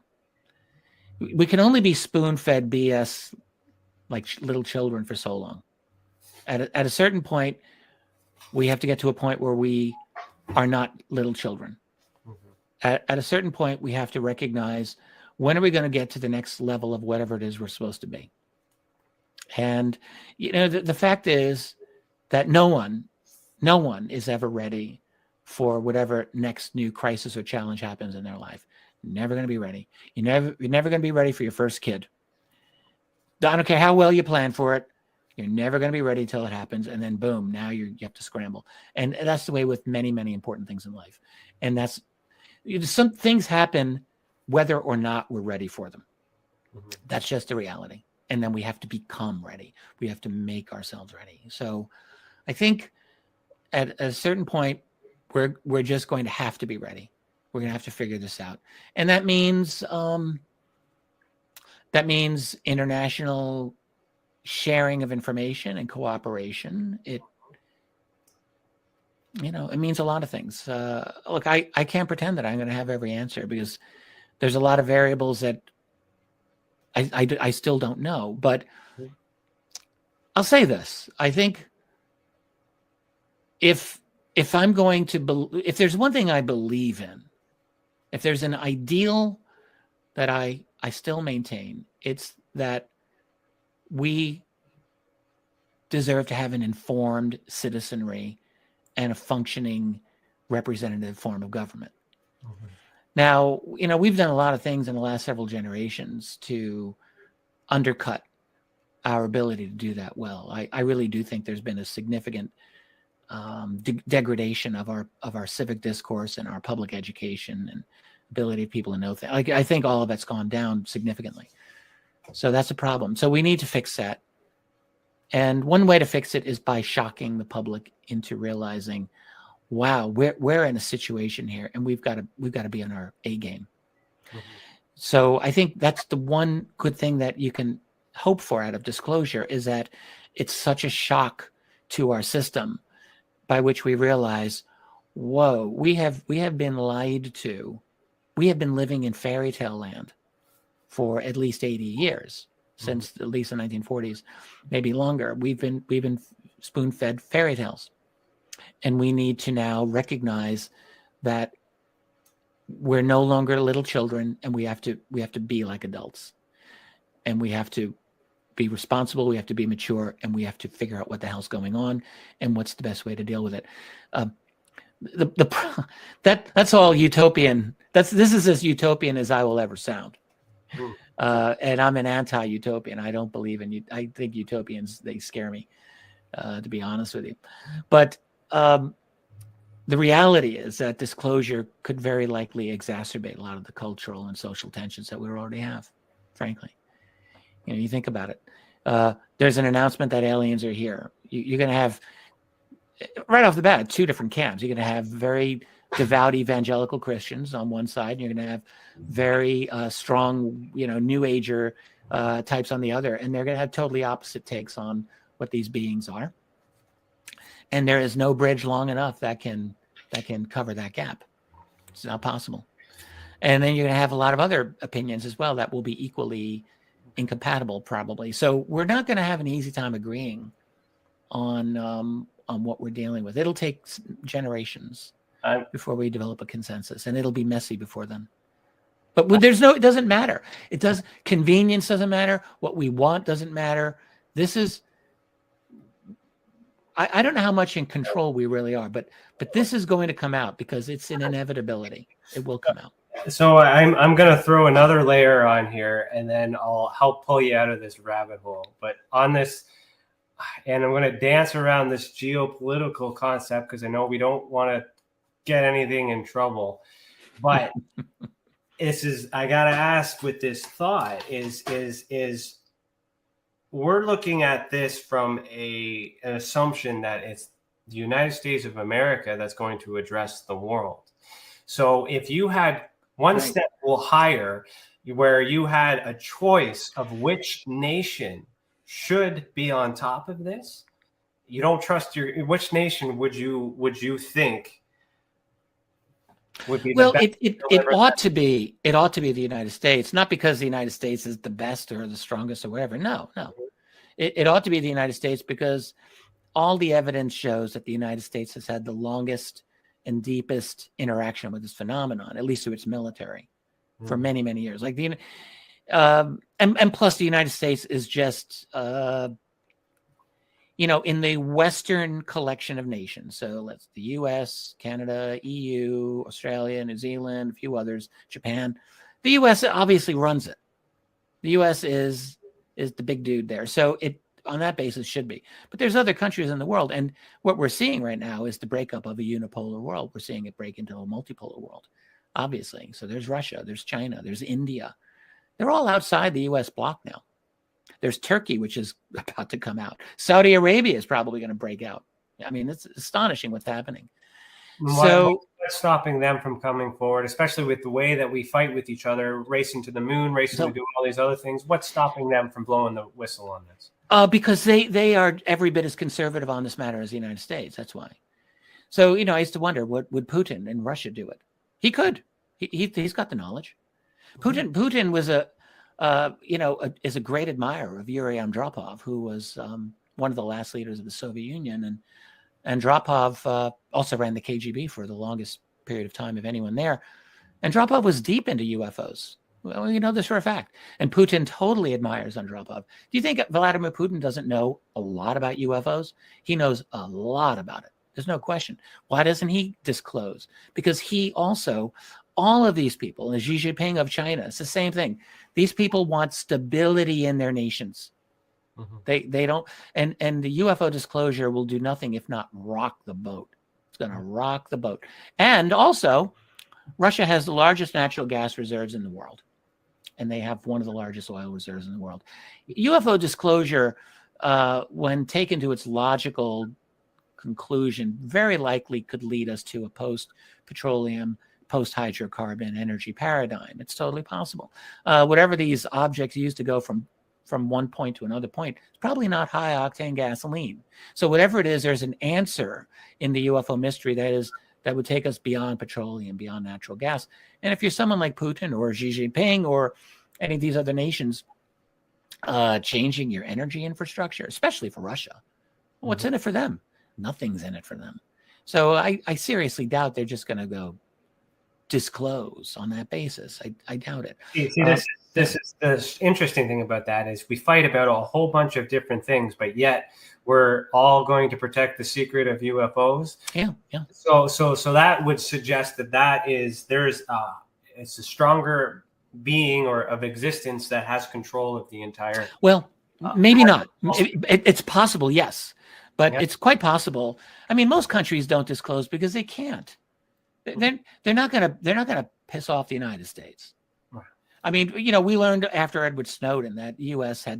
was tapping the cell phone of the president of Brazil and of the chancellor of Germany, Angela Merkel's. Her communications are all monitored by the NSA. She learned to, so no national leader under the U.S. domination can say boo without the NSA knowing about it. So if some leader were to plan a disclosure, you better do it real fast. You better plan it all out in some open field by whispering into her other guy's ear, because otherwise NSA is going to know. Now, that's not true of some of the other nations. It's not true of Russia. It's not true of China, or Iran for that matter. They have actually they're very sophisticated there. So they could do it, but they have their own reasons for not doing it. But to your point, I know we're running out of time here. Is there an alien domination over the human infrastructure? We haven't even touched this, but how could that be impossible? Mm-hmm. If they have some that look like us, there are stories going back 50, 60 plus years of apparent human ETs that have had very sophisticated conversations with people, not just all, wild contactees, but there's a number of these stories that are out there, and who knows? Is it possible? Yes, it's possible that they want to insert themselves into our structure of power for their own purposes. Mm-hmm. Of course they would want to. Are they doing it is the real question that we haven't proven. But if you're doing counterintelligence work on behalf of planet Earth, on behalf of humanity, you have to be looking at this possibility. Mm-hmm. And I just want to clarify. We are running close to the end of our agreed time frame, but we are not out of time if you wish to continue. So I'm happy to keep going, keeping on.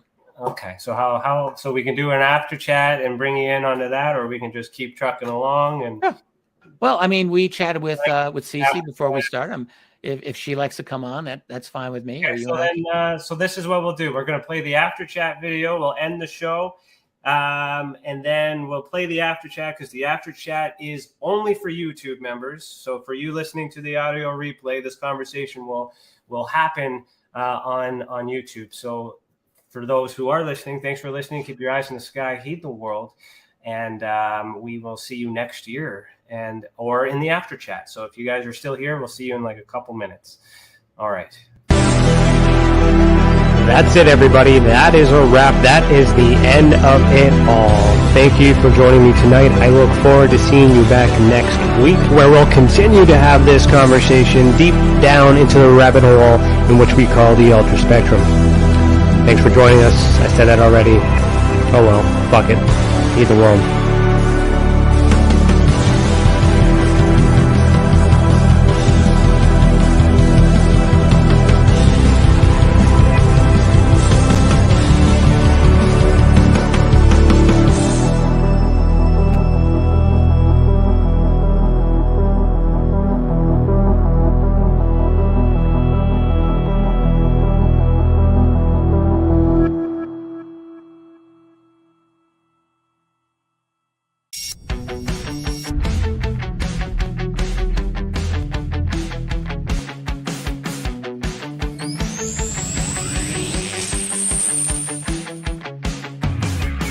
Hey everyone, I hope you enjoyed this episode of Beyond the Tinfoil Hat. If you're not watching us on YouTube, you're missing out on the live after chat between Ryan, Stacey, and Cece. In the after chat, we'll be speaking directly with those in the live chat to answer their questions and comments. We also provide the latest updates for the Experiencer Support Association and our professional partners. If you're interested to learn more about TESSA and what we do and see the video that goes with the audio, please visit the Experiencer Support Association on YouTube and subscribe. If you do this, you'll be able to join our live chat discussion. Don't forget that notification bell for updates on all TESSA content and posts.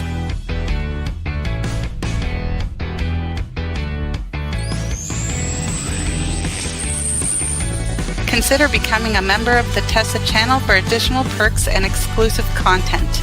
You can find us at www.experiencersupport.org to learn more about the work we do and the support we offer for experiencers and the resources and content available for these researchers, investigators, and enthusiasts of paranormal phenomena. You are not alone, and we believe you. Thanks for tuning in. Keep your eyes in the sky and heed the world.